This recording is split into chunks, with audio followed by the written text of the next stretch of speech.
આ તો મારા વિચાર છે જે રજૂ કરવા માગું છું. ચા ક્યારેક ઠંડા પાણીમાં સ્વાદિષ્ટ બનતી નથી.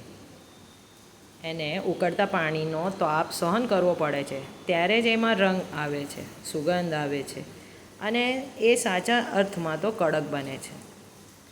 આપણી જિંદગી પણ એવી જ છે.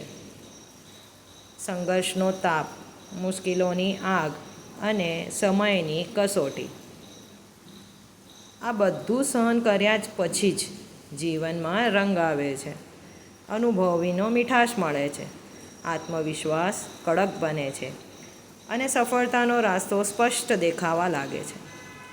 એટલે મુશ્કેલીઓથી ડરશો નહીં.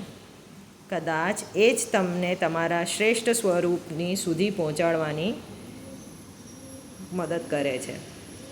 તો કડક ચા જેવા બનો અને સ્વાદિષ્ટ બનો. રાધે રાધે.